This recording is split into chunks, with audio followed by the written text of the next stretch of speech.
Aujourd'hui, on va voir pourquoi on parle tant du nerf vague, pourquoi tant de chercheurs s'y intéressent et pourquoi ce super nerf fascine. Eh bien, simplement parce qu'il a des actions incroyables. Alors restez bien avec moi jusqu'au bout et on va le voir ensemble.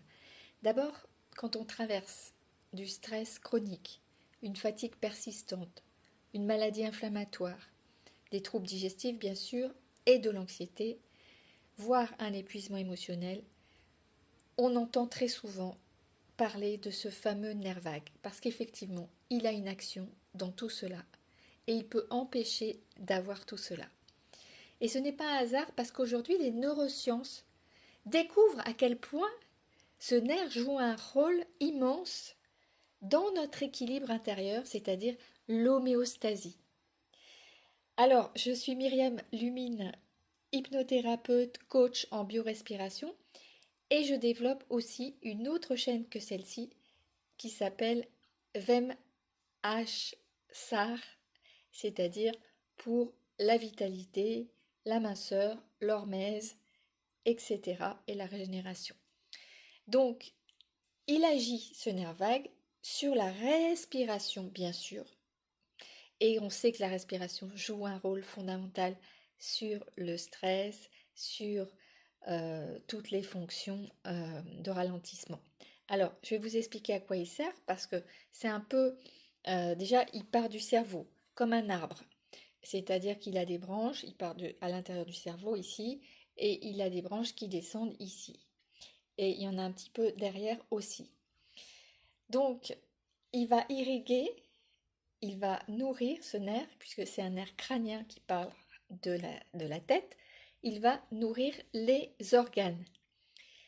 Et les organes de la digestion notamment, du sommeil, les inflammations. Et l'inflammation, pourquoi? Parce que c'est au niveau de la digestion, c'est ça qui va faire si on absorbe comme il faut les aliments ou pas, ou si on a l'intestin poreux ou pas. Donc ça va entraîner plus ou moins de l'inflammation. Et il va agir un rôle sur les émotions, puisqu'il a une fonction décélérateur, c'est-à-dire qu'il freine. C'est un peu comme si vous aviez une voiture et que le nerf vague, donc, est vraiment le principal nerf du système parasympathique qui freine, qui ralentit. Tandis que votre système sympathique, qui est dans la moelle épinière, vous permet d'agir. Ok? Maintenant, ce nerf vague, donc, qui est le principal du système nerveux parasympathique, bien sûr, il y en a d'autres, hein, mais c'est vraiment le principal. Vous allez me dire à quoi il sert? Il sert à plein de choses, parce que comme il permet de mettre au repos votre corps, il va vous permettre de réparer, de guérir, puisqu'il permet le repos. Donc, meilleure digestion, meilleur sommeil, et surtout, on va pouvoir aussi réguler son énergie pour pas être dans l'action en permanence. C'est un peu le yin et le yang. Mais j'y reviens tout à l'heure. Donc honnêtement, plus on découvre son fonctionnement, plus c'est fascinant. Dans cette vidéo, j'ai envie de t'expliquer pourquoi ce nerf vague est si important pour ta santé physique et émotionnelle. Parce qu'on parle souvent de stress comme si c'était uniquement dans la tête, mais en réalité c'est beaucoup dans le système nerveux et dans le corps. Le stress, par exemple chronique, donc qui revient régulièrement, transforme réellement le fonctionnement du corps et risque de mettre en défaillance ce nerf vague. C'est pour ça qu'il faut le stimuler et le chouchouter. Quand le système nerveux reste bloqué longtemps, trop longtemps en mode survie, donc à cause du stress chronique ou de certains stress aigus qui reviennent, tout simplement, le cœur s'emballe, la digestion ralentit, le sommeil devient plus fragile et les compulsions augmentent. Ok? Bien sûr, l'inflammation peut s'installer aussi et le corps finit par s'épuiser tout simplement.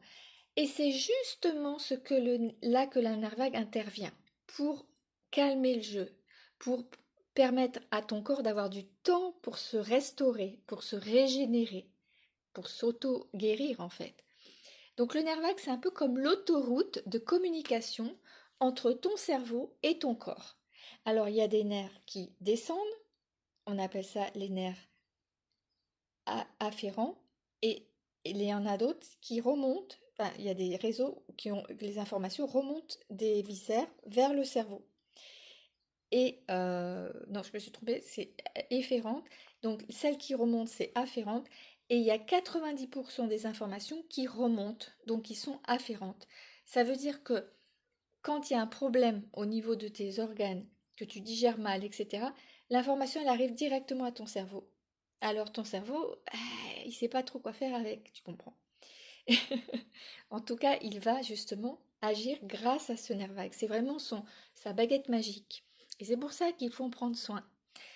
Imagine un immense réseau vivant, comme les branches d'un arbre, qui transmet en permanence des informations dans tout l'organisme.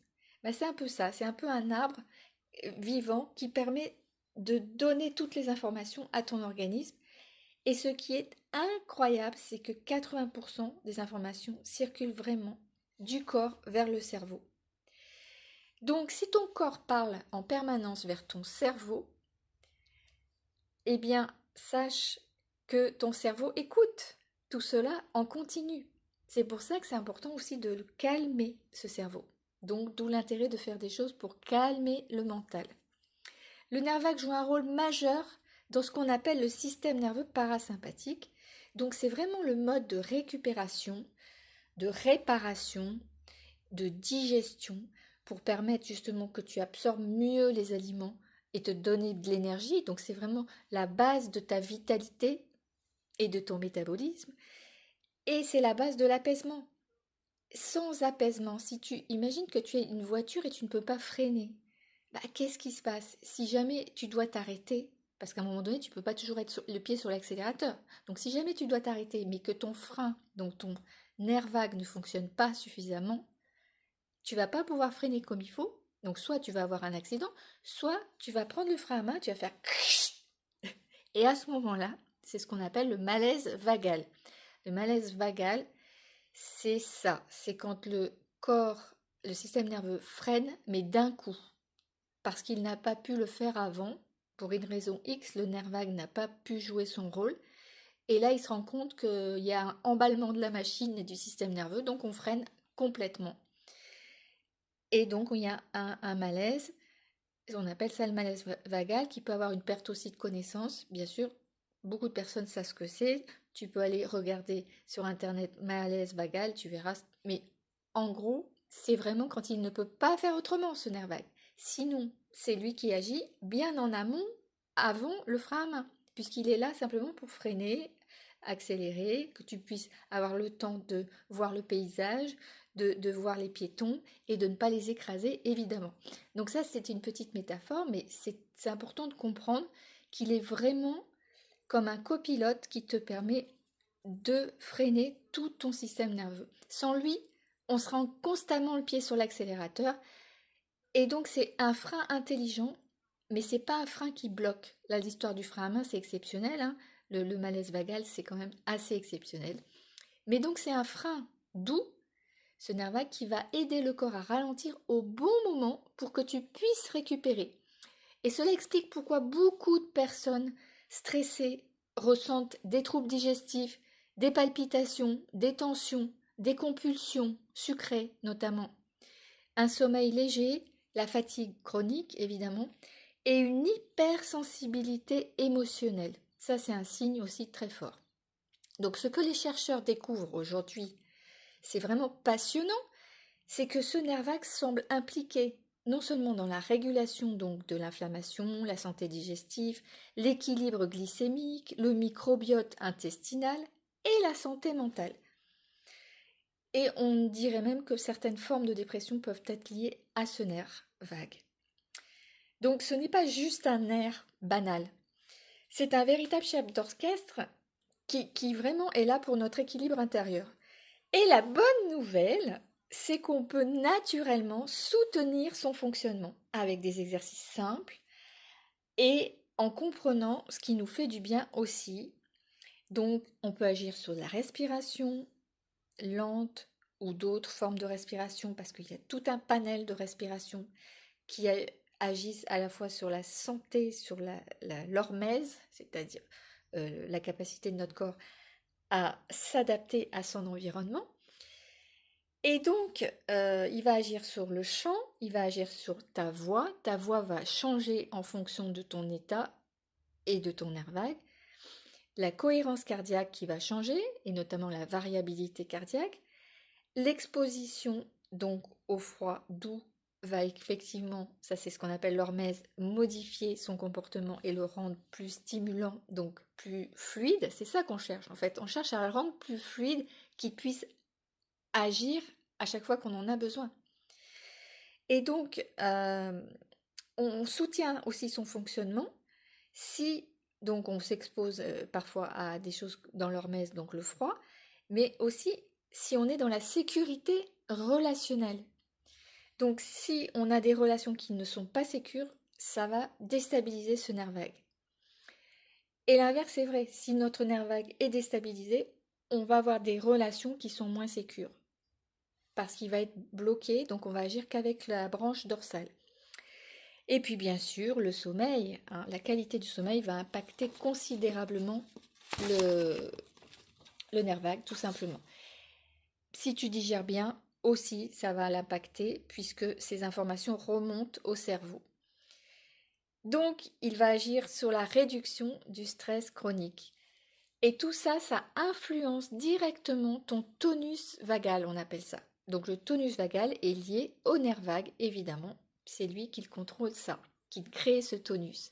Quand ce système recommence à se réguler et fonctionne normalement, le corps retrouve progressivement alors plus de calme, plus facilement, plus fluidement, plus d'énergie aussi, de vitalité, et parfois même une meilleure capacité à s'auto-guérir, voire à se régénérer. Comment stimuler naturellement ce nerf vague, c'est ce qu'on verra dans des prochaines vidéos, et ce que dit vraiment la science, les limites aussi, pourquoi certaines approches fonctionnent chez certaines personnes, mais pas chez d'autres. Donc c'est un travail d'écoute de soi pour pouvoir trouver la bonne hygiène, les bons exercices qui nous font du bien au quotidien. Et l'hygiène de vie donc est très importante pour le nerf vague. Parce qu'au fond, quand on prend soin de son hygiène de vie et de son système nerveux, eh bien c'est vraiment une clé profonde et fondamentale qu'on a oubliée, mais qui fonctionne très bien pour notre santé et notre équilibre en général, avec bien sûr la vitalité. Je vous souhaite toute la vitalité aujourd'hui. Si vous voulez connaître et aller plus loin pour assister à des webconférences, n'hésitez pas à vous inscrire aux prochaines. En attendant, je vous embrasse. À bientôt!